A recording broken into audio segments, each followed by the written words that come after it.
Hi, I'm here to read chapter 4 of A Wrinkle in Time. Okay, let's begin.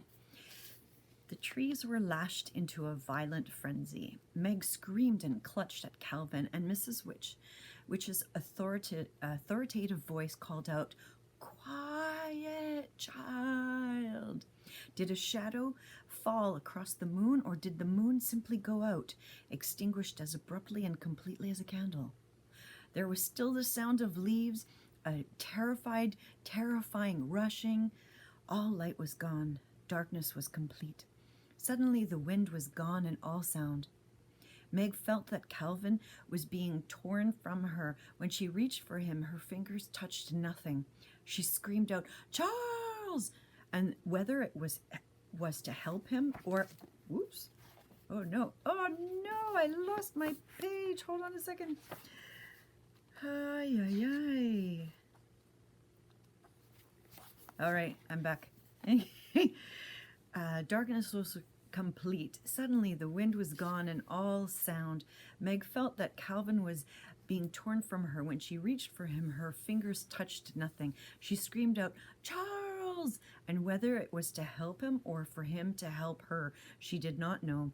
The word was flung back down her throat and she choked on it. She was completely alone. She had lost the protection of Calvin's hand. Charles was nowhere either to save or to turn to. She was alone in a fragment of nothingness. No light, no sound, no feeling. Where was her body? She tried to move in her panic, but there was nothing to move. Just as light and sound had vanished, she was gone too. The corporal Meg simply was not. Then she felt her limbs again. Her legs and arms were tingling faintly as though they had been asleep. She blinked her eyes rapidly, but thought she herself was somehow back. Nothing else was. It was not as simple as darkness or absence of light. Darkness has a tangible quality. It can be moved through and felt. In darkness you can bark your shins. The world of things still exists around you. She was lost in a horrifying void. It was the same way with the silence. This was more than silence. A deaf person can feel vibrations. Here, there was nothing to feel. Suddenly she was aware of her heart beating rapidly within the cage of her ribs. Had it stopped before? What had made it start again? The tingling in her arms and legs grew stronger, and suddenly she felt movement. This movement, she felt, must be the turning of the earth, rotating on its axis, traveling its elliptic course around the sun. And this feeling of moving with the earth was somewhat like the feeling of being in the ocean. Out in the ocean, beyond this rising and falling of the breakers, lying on the moving water, pulsing gently with the swells, and feeling the gentle, inexorable tug of the moon. I am asleep. I am dreaming, she thought. I'm having a nightmare. I want to wake up. Let me wake up. Well, Charles Wallace's voice said, "That was quite a trip. I do think you might have warned us." Light began to pulse and quiver.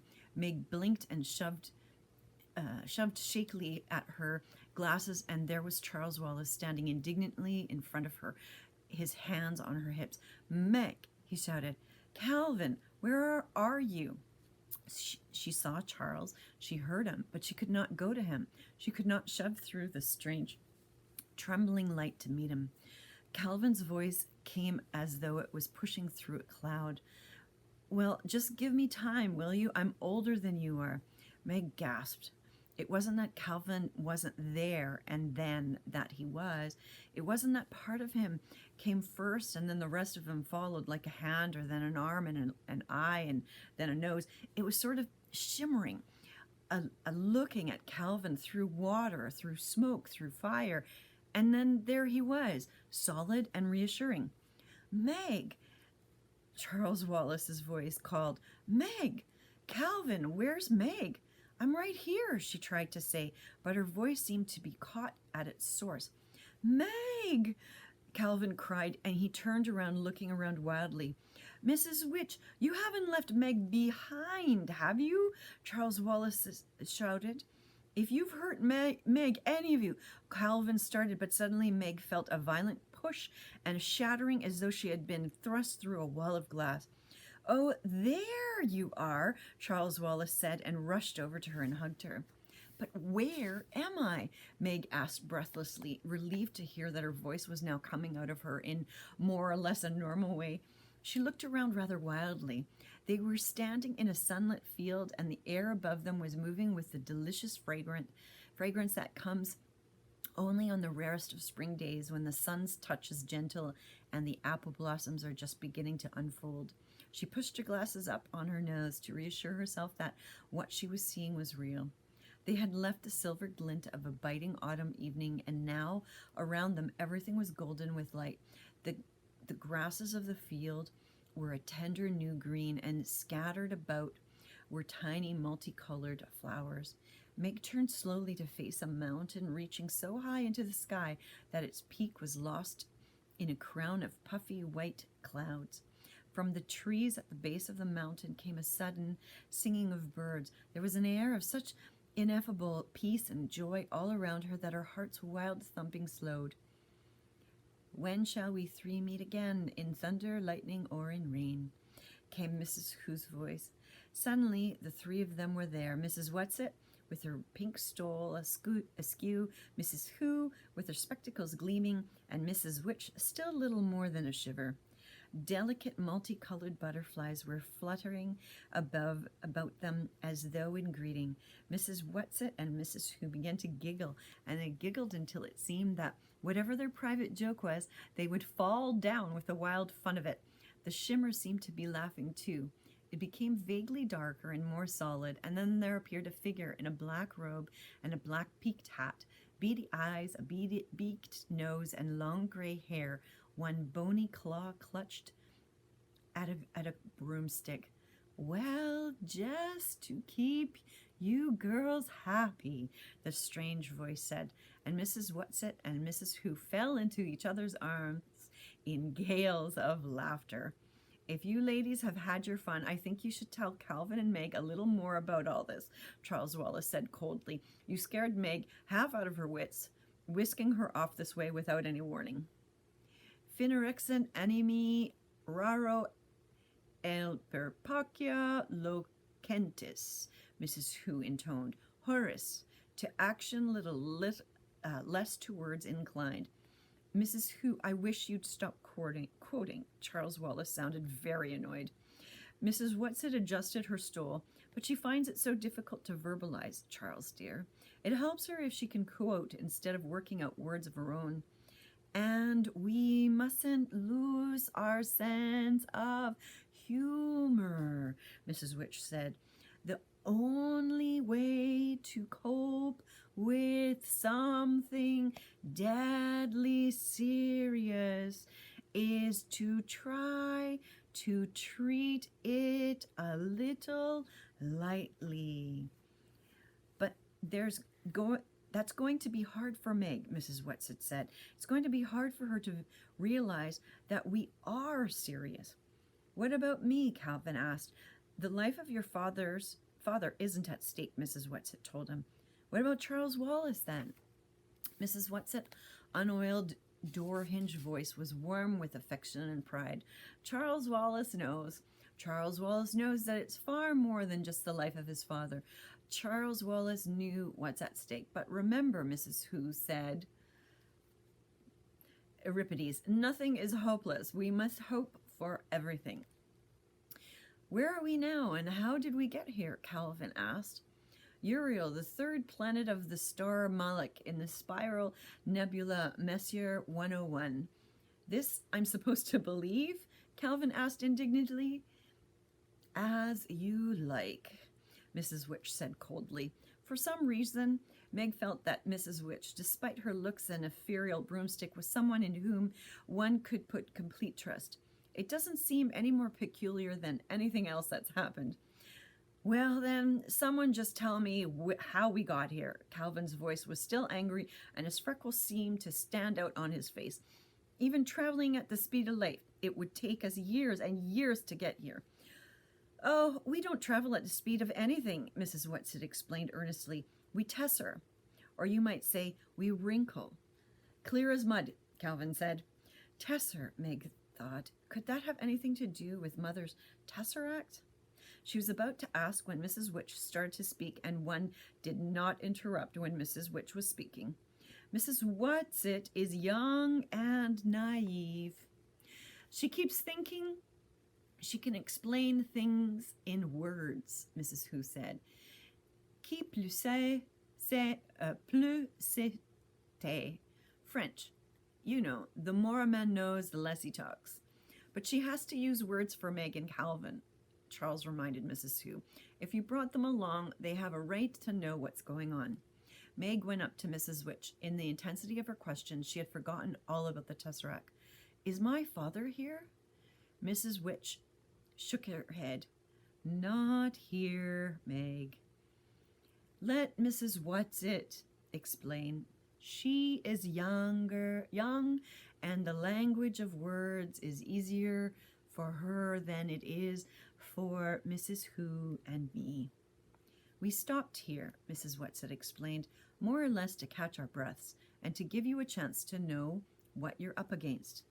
But what about Father? Meg asked. Is he all right? For the moment, love, yes. He's one of the reasons we're here. But you see, he's only one. Well, what is he? Where is he?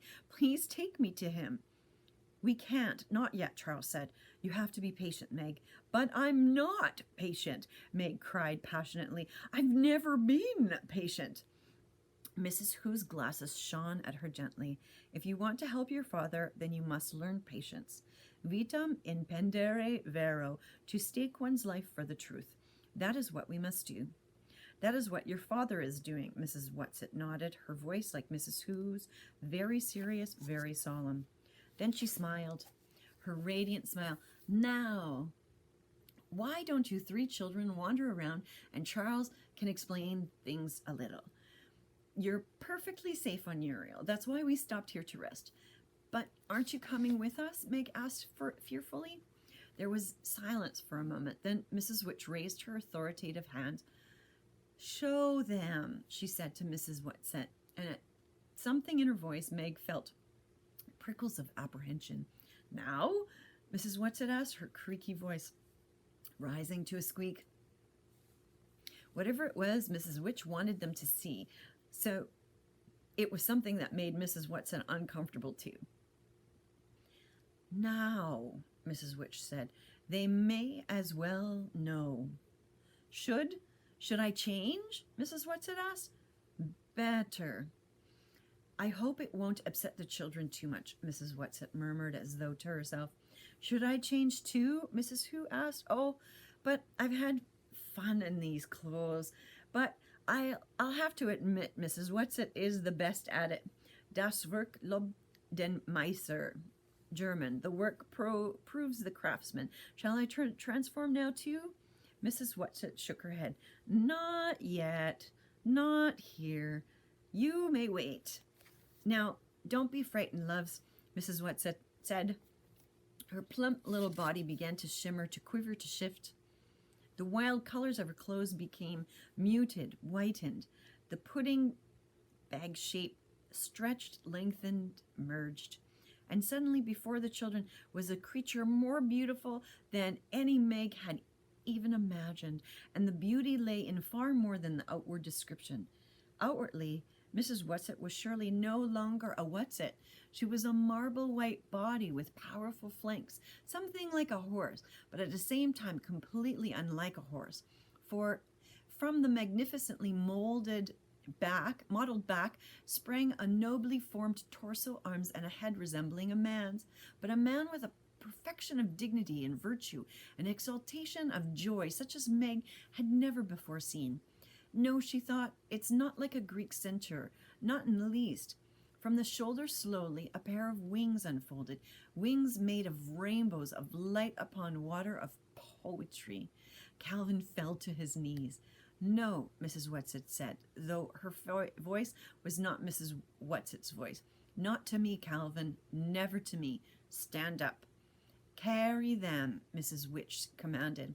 With a gesture both delicate and strong, Mrs. Whatsit knelt in front of the children, stretching her wings wide and holding them steady but quivering. Onto my back now. the new voice said. The children took hesitant steps towards the beautiful creature. But what do we call you now? Calvin asked. Oh, my dears, came the new voice, a rich voice with the warmth of a woodwind, the clarity of a trumpet, the mystery of an English horn. You can't go on changing my name each time I metamorphose. And I can't, and I've had such pleasure being Mrs. Whatsit. I think you'd better keep to that. She, he, it smiled at them, and the radiance of the smile was as tangible as a soft breeze, as directly warming as the rays of the sun. Come, Charles Wallace clambered up. Meg and Calvin followed him, Meg sitting across the two boys. A tremor went through the great wings, and then Mrs. Whatsit lifted, and they were moving through the air. Meg soon found that there was no need to cling on to Charles Wallace or Calvin. The great creature's flight was serenely smooth. The boys were eagerly looking around the landscape. Look, Charles Wallace pointed. The mountains are so tall that you can't see where they end. Meg looked upward, and indeed the mountains seemed to be reaching into infinity. They left the fertile fields and flew across a great plateau of granite-like rock shaped into enormous monoliths.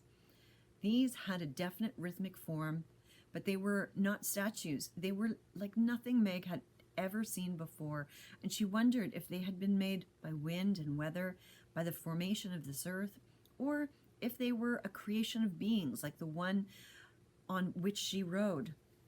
They left the great granite plain and flew over a garden even more beautiful than anything in a dream. In it were gathered many creatures like the one Mrs. Whatsit had become, some lying among the flowers, some swimming in a broad crystal river that flowed through the garden, some flying in what Meg was sure must be a kind of dance, moving in and out above the trees. They were making music that came not only from their throats, but from the movement of their great wings as well. What are they singing? Meg asked excitedly. Mrs. Whatsit shook her beautiful head. It won't go into your words. I can't possibly transfer it to your words. Are you getting any of it, Charles? Charles Wallace sat very still on the broad back, on his face an intently listening look, the look he had when he delved into Meg or his mother.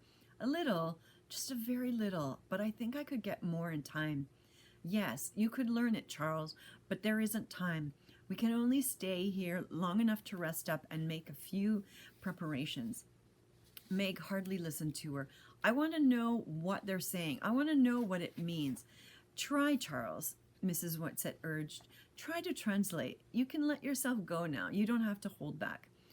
But I can't, Charles Wallace cried in an anguished voice. I don't know enough. Not yet. Then try to work with me, and I'll see if I can't verbalize it a little for them. Charles Wallace got his look of probing, of listening.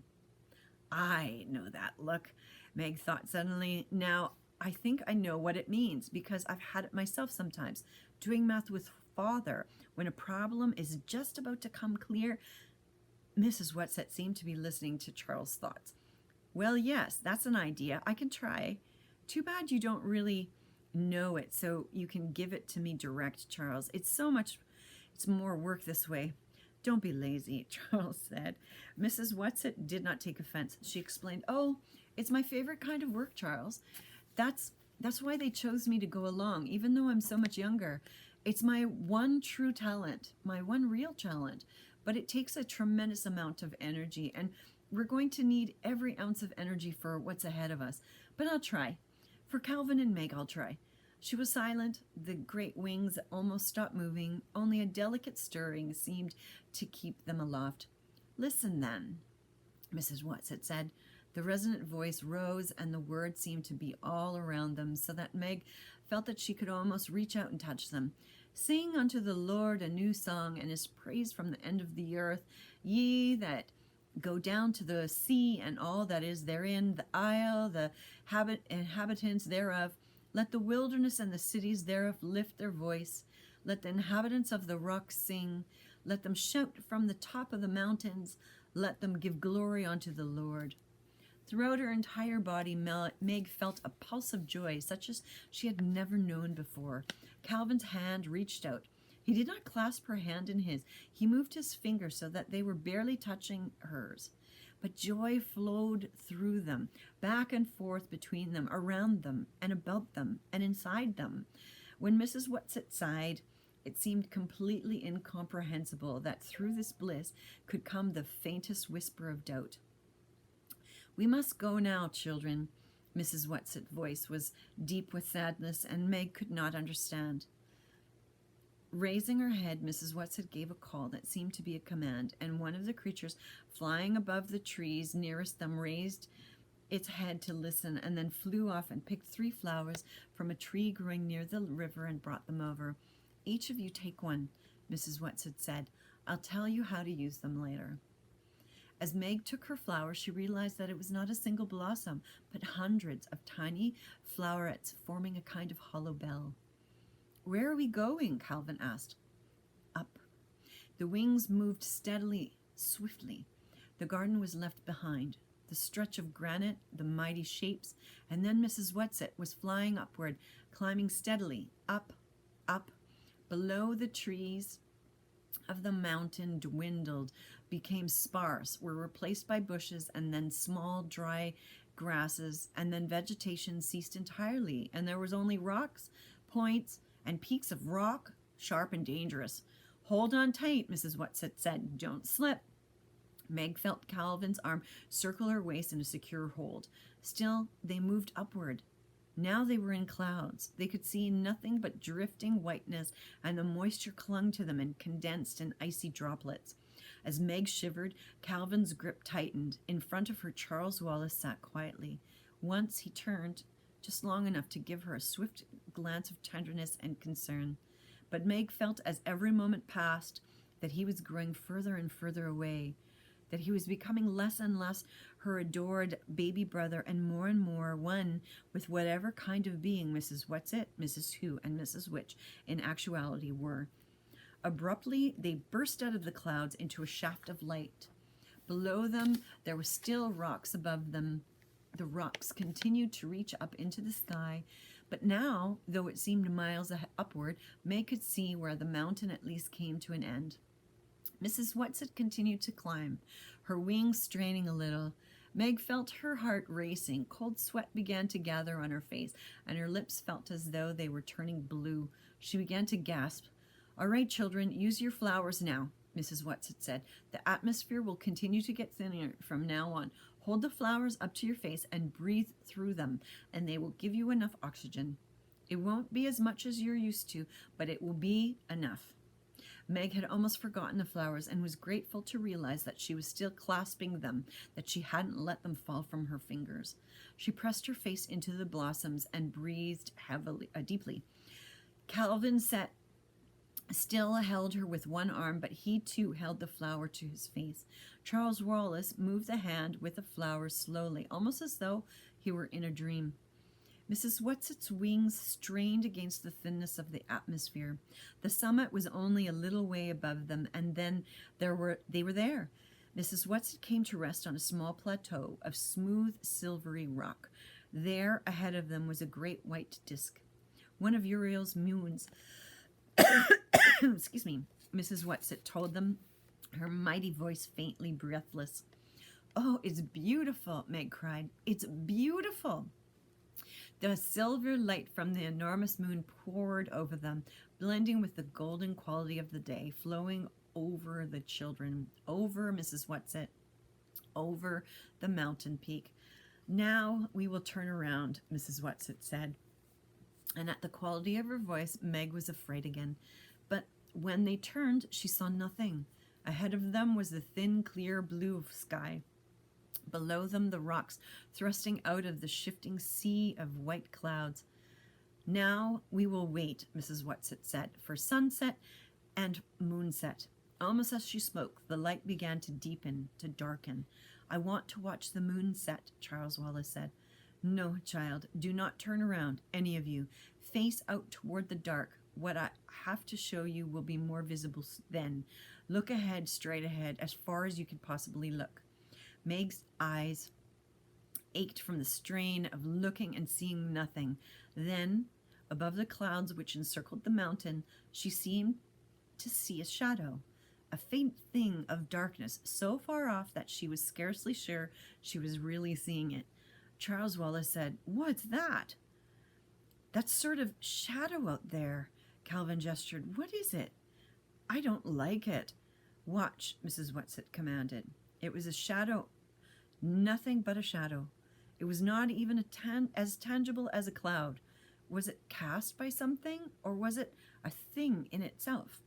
The sky darkened, the gold left the light, and they were surrounded by blue deepening until where there had been nothing but the evening sky, there was now a faint pulse of star, and then another, and another, and another.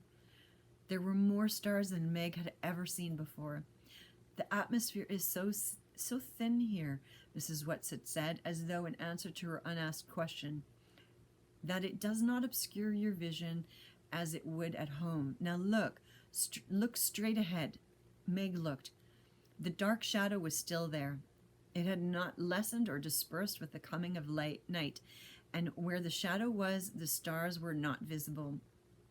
What could there be about a shadow that was so terrible that she knew that there had never been before or ever would be anything that would chill her with a fear that was beyond shuddering, beyond crying or screaming, beyond the possibility of comfort?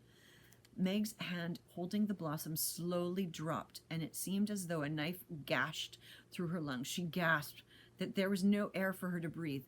Darkness glazed her eyes and mind, but as she started to fall into unconsciousness, her head dropped down into the flowers, which she was still clutching, and as she inhaled the fragrance of their purity, her mind and body revived, and she sat up again.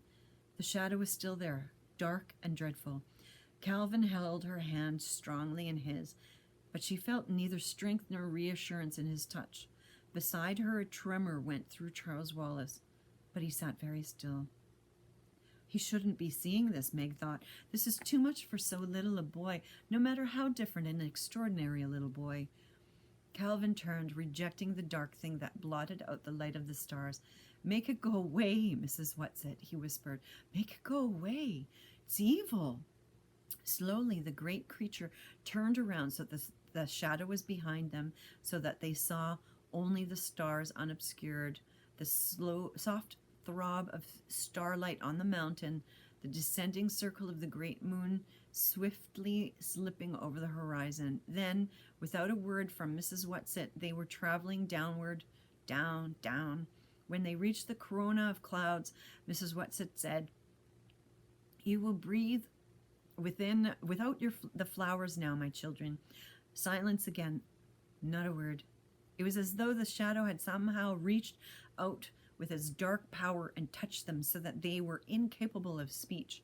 When they got back to the flowery field, bathed now in starlight and moonlight from another, smaller, yellower rising moon, a little of the tenseness went out of their bodies, and they realized that the body of the beautiful creature on which they rode had been as rigid as theirs.